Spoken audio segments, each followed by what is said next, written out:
안녕하세요. 성공 직전입니다. 오늘 여러분과 나누고 싶은 이야기는 박시영 작가의 파산 수업이라는 책에 담긴 뼈아픈 교훈과 그 뒤에 숨겨진 부의 원리입니다. 많은 분이 성공만을 노래할 때 이 책은 가장 처절한 실패의 밑바닥에서 어떻게 다시 일어서야 하는지, 그리고 우리가 왜 파산이라는 극단적인 상황까지 내몰리게 되는지를 냉철하게 분석합니다. 단순히 돈을 잃는 것을 넘어 삶의 태도와 철학을 다시 세우는 과정이 담겨 있습니다. 오늘 내용을 통해 여러분의 경제적 해자를 더욱 단단히 구축하시길 바라는 마음으로 핵심적인 내용들과 제가 깊이 고민한 실행 방안들을 정리해보았습니다. 첫째, 파산은 단순히 통장의 잔고가 0이 되는 사건이 아니다. 그것은 지금까지 당신이 세상을 대해왔던 방식, 돈을 바라보던 관점, 그리고 타인과의 관계 설정이 송두리째 잘못되었음을 증명하는 가혹한 성적표다. 많은 이들이 운이 없어서 망했다고 말하지만 사실 운은 준비된 자에게만 미소를 짓는 법이며, 준비되지 않은 자에게 닥친 행운은 오히려 파멸의 전조가 된다. 우리는 성공의 화려함에 눈이 멀어 그 이면에 도사린 리스크의 칼날을 보지 못한다.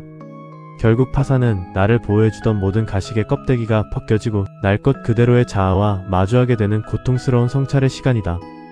이 뼈아픈 진실을 마주할 용기가 없는 자는 다시는 부의 성벽을 쌓을 기회를 얻지 못할 것이며, 무너진 자존감을 돈으로 메우려 했던 과거의 오만함과 작별해야만 비로소 새로운 생존의 길이 열린다. 당신이 가장 믿었던 자산이 당신을 배신할 때 비로소 돈의 생리와 인간의 본성을 동시에 깨닫는 참혹하지만 소중한 지혜를 얻게 되는 법이다. 이 대목은 우리에게 큰 울림을 줍니다. 실패를 외부의 탓으로 돌리는 순간 재기는 불가능해집니다. 내 안의 오만함과 무지함을 인정하는 것에서부터 진짜 부자의 길이 시작된다는 뜻입니다. 둘째, 빚은 미래의 나에게서 현재의 즐거움을 갚으라는 행위다. 하지만 사람들은 그 이자가 단순한 숫자가 아니라 자신의 시간과 자유, 그리고 영혼을 갉아먹는 괴물이라는 사실을 망각한다.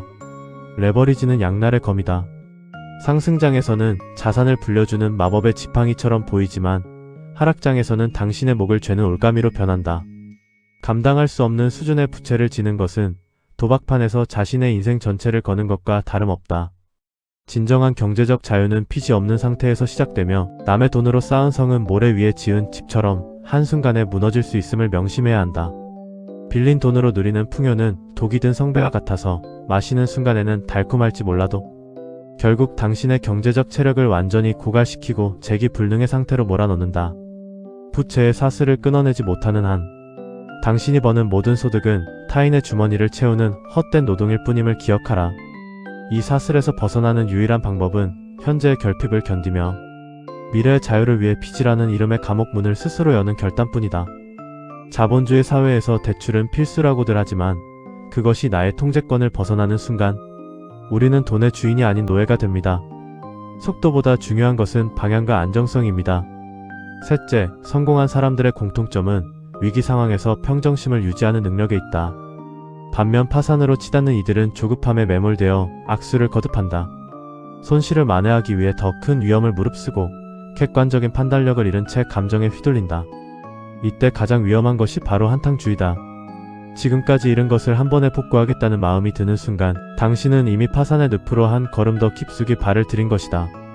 재기하기 위해서는 시간이 걸린다는 사실을 받아들여야 하며 작은 승리부터 차근차근 쌓아나가는 인내심이 필요하다.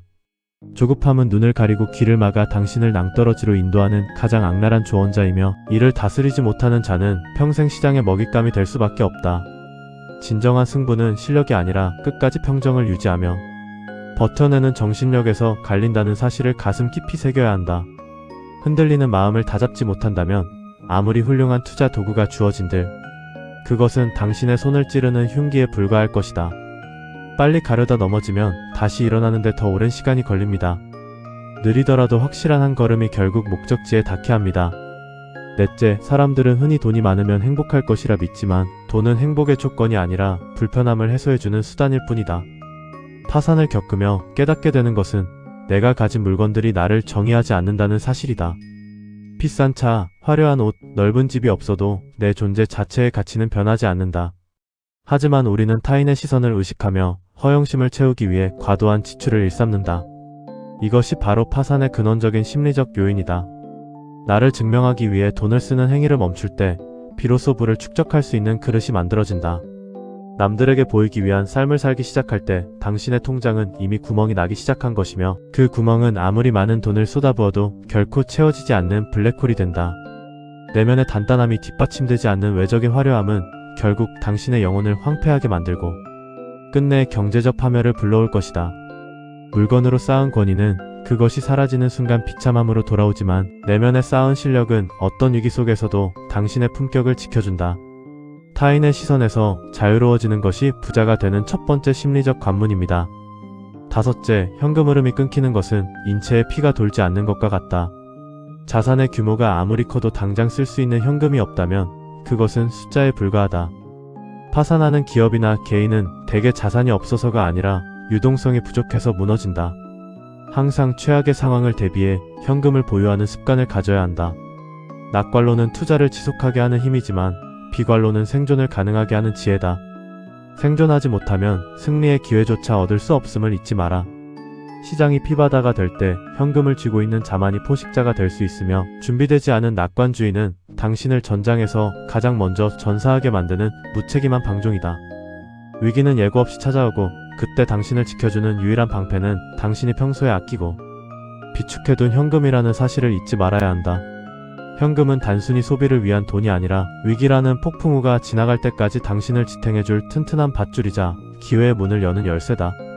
공격적인 투자도 좋지만 언제나 후퇴할 수 있는 전략적 예비비가 당신의 생명줄이 됩니다. 여섯째, 실패의 기록은 성공의 교과서보다 더 가치가 있다. 내가 왜 실패했는지, 어떤 지점에서 판단 착오를 일으켰는지 아주 세밀하게 복기해야 한다. 고통스럽다는 이유로 실패를 외면하면 똑같은 실수를 반복하게 된다. 파산 수업의 진정한 의미는 과거의 나를 죽이고 새로운 나로 거듭나는 과정에 있다. 실패를 자산으로 치환할 수 있는 용기가 있는 사람만이 진정한 부의 반열에 오를 수 있다.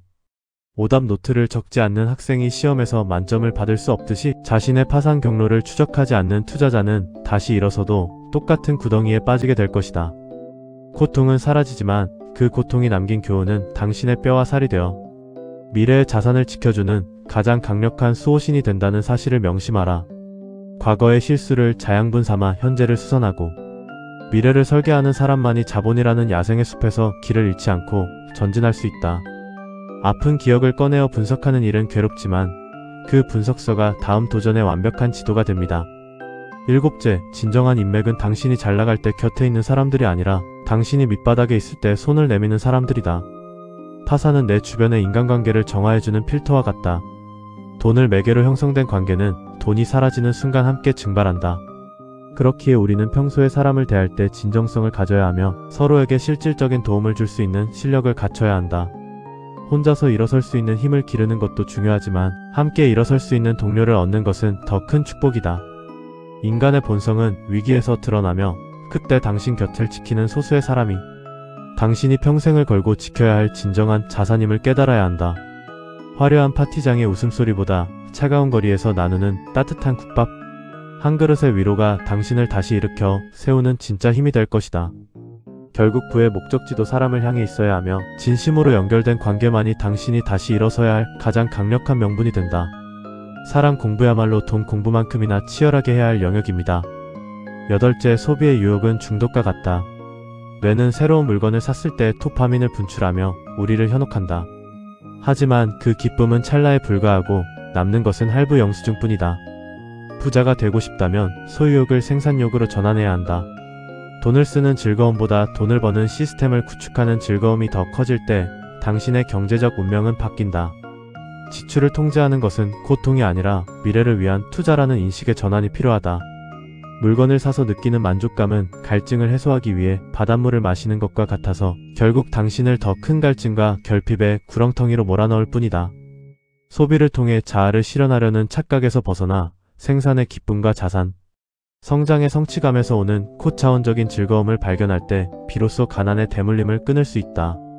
진정한 쾌락은 돈을 소모하는 순간이 아니라 당신이 만든 가치가 시장에서 증명되어 자산이 증식하는 과정을 목도할 때 찾아온다. 소비의 노예에서 생산의 주체로 거듭나야 합니다. 아홉째, 공부는 끝이 없어야 한다. 금융 문맹은 현대 사회에서 가장 무서운 질병이다. 세상이 어떻게 돌아가는지, 자본의 흐름이 어디로 향하는지 끊임없이 학습하지 않으면 당신의 자산은 눈 깜짝할 사이에 타인의 주머니로 흘러 들어간다. 지식은 가장 확실한 수익률을 보장하는 투자처다. 책을 읽고 시장을 관찰하고 전문가들의 의견을 비판적으로 수용하며 자신만의 통찰력을 길러야 한다. 무지가 파산을 부르고 지혜가 불을 부른다. 세상은 끊임없이 변하는데 과거의 지식에 머물러 있는 것은 멈춰 선 기차 안에서 달리고 있다고 착각하는 것과 같으며 이는 곧 도태를 의미한다. 자본주의라는 거대한 게임의 룰을 이해하지 못한 채 경기장에 뛰어드는 것은 무기도 없이 전장에 나가는 자살행위와 다름없음을 깨닫고 매일 지적 무장을 게을리하지 마라. 당신의 뇌를 업데이트하지 않는 대가는 당신의 계좌가 대신 지불하게 된다는 사실을 한시도 잊어서는 안 된다. 배움을 멈추는 순간 성장은 멈추고 자산은 퇴보합니다. 열째, 희망을 잃지 않는 마음이야말로 최후의 자산이다. 모든 것을 잃었어도 당신의 경험, 지식, 그리고 의지가 남아있다면 그것은 다시 시작할 수 있는 충분한 미천이 된다. 파산은 인생의 끝이 아니라 하나의 챕터가 끝난 것에 불과하다. 다음 챕터에서 어떤 이야기를 써내려갈지는 온전히 당신의 선택에 달려있다. 절망의 끝에서 희망의 씨앗을 찾아내어 그것을 정성껏 가꾸는 사람에게 신은 반드시 기회의 문을 다시 열어준다. 육체적인 파산보다 무서운 것은 정신적인 파산이며 스스로를 포기하지 않는 한 인생의 반전 시나리오는 언제든 쓰일 준비가 되어 있다. 당신이 겪은 시련의 무게가 크면 클수록 훗날 당신이 이뤄낼 성공의 이야기는 더 많은 이들에게 감동과 희망을 주는 위대한 서사시가 될 것임을 믿어 의심치 마라. 어둠이 깊을수록 새벽이 가까워졌다는 증거이듯 지금의 고통은 당신을 더 크고 단단한 부자로 만들기 위한 우주의 혹독한 수련일 뿐이다. 마음의 부가 물질의 부를 견인한다는 사실을 믿어야 합니다.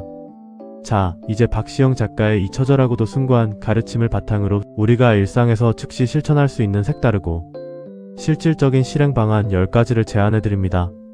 뻔한 이야기가 아니라 여러분의 삶을 진동시킬 수 있는 구체적인 행동들입니다. 첫째, 일주일간 오직 현금만 사용하며 돈의 무게감을 온몸으로 느껴보시기 바랍니다. 디지털 숫자로 결제할 때 느끼지 못했던 상실감을 직접 체험함으로써 돈이 나가는 감각을 되살려야 합니다. 지갑에서 나가는 만원짜리 한 장의 무게를 깨닫는 것이 지출 통제의 시작입니다. 둘째, 자신의 실패 노트를 작성하고 그것을 공개적인 장소나 믿을 수 있는 동료에게 공유하십시오. 내가 저지른 실수를 문서화하여 눈으로 확인하는 과정은 객관적인 자기 객관화를 가능하게 합니다. 수치심을 뚫고 내 실수를 직시할 때 비로소 같은 실수를 반복하지 않는 면역력이 생깁니다. 셋째, 매달 수입의 일정 부분을 나를 위한 교육비가 아닌 타인을 돕는 기부금으로 먼저 떼어놓으십시오. 이는 내가 돈의 노예가 아니며 돈을 통제할 수 있는 주체라는 사실을 잠재의식에 각인시키는 강력한 행위입니다. 풍요로운 마음이 실제로 풍요를 불러옵니다. 넷째, 스마트폰에서 모든 쇼핑 앱과 배달 앱을 삭제하고 물리적인 접근성을 차단하십시오. 소비의 유혹은 의지가 아니라 환경 설정으로 이겨내야 합니다. 필요한 물건이 있다면 컴퓨터를 켜고 번거로운 과정을 거쳐 결제하게 함으로써 충동적인 지출의 회로를 끊어내야 합니다. 다섯째, 매일 아침 경제신문의 헤드라인을 읽는 대신 자수성가한 인물의 평전이나 고전을 한 페이지씩 읽고 필사하십시오. 단기적인 뉴스 흐름에 일일비하기보다 시대를 관통하는 부의 철학을 내면화하는 것이 장기적인 관점을 갖게 하는데 훨씬 효과적입니다. 여섯째, 내가 제공할 수 있는 가치를 최소 단위로 쪼개어 단돈 1000원이라도 온라인에서 직접 벌어보는 경험을 하십시오. 월급이라는 마약에서 벗어나 스스로 가치를 창출하고 수익을 내는 경험은 파산이라는 공포로부터 나를 지켜줄 강력한 기술이 됩니다. 일곱째, 주기적으로 집안에 불필요한 물건들을 정리하여 중고시장에 판매하십시오. 내가 소유한 물건들이 나를 짓누르고 있지는 않은지 확인하고 미니멀한 삶을 통해 정신적 유동성을 확보해야 합니다. 물건이 줄어들면 사고가 명료해지고 기회에 민감해집니다. 여덟째, 나와 전혀 다른 분야에 종사하거나 가치관이 다른 사람과 한 달에 한 번 깊이 있는 대화를 나누십시오. 나의 좁은 식견이 편향된 판단을 낳고 그것이 경제적 손실로 이어지는 경우가 많습니다. 다양한 관점을 수용하는 훈련은 리스크 관리의 핵심입니다. 아홉째, 자신의 하루 시간을 분 단위로 기록하여 낭비되는 자원을 파악하십시오. 돈보다 귀한 것이 시간입니다. 내가 무의미하게 소비하는 시간이 곧 잠재적인 자본임을 깨닫고 그 시간을 생산적인 활동이나 깊은 사색으로 전환하는 연습이 필요합니다. 열째, 매일 밤 잠들기 전 오늘 하루 내가 내린 결정 중 가장 현명했던 것과 후회되는 것을 한 문장씩 적으십시오. 이 작은 피드백의 반복이 거대한 직관의 힘을 만듭니다. 스스로를 매일 가르치는 수업을 멈추지 않는다면 여러분은 절대 진정한 의미의 파산에 이르지 않을 것입니다. 여러분, 파산 수업은 결국 우리에게 살아있음을 증명하고 다시 꿈꾸기를 권유합니다. 돈은 잃을 수 있지만 여러분의 가치는 누구도 뺏을 수 없습니다. 지금 이 순간에도 늦지 않았습니다. 무너진 자리에서 먼지를 털고 일어나는 그 한 걸음이 위대한 반전의 서막이 될 것입니다. 오늘 제가 말씀드린 내용이 여러분의 부의 그릇을 넓히는 소중한 밑거름이 되길 진심으로 바랍니다. 성공 직전까지 그리고 그 너머까지 여러분과 함께 걷겠습니다. 끝까지 들어주셔서 감사합니다. 이 영상을 본 당신은 지금 성공 직전입니다.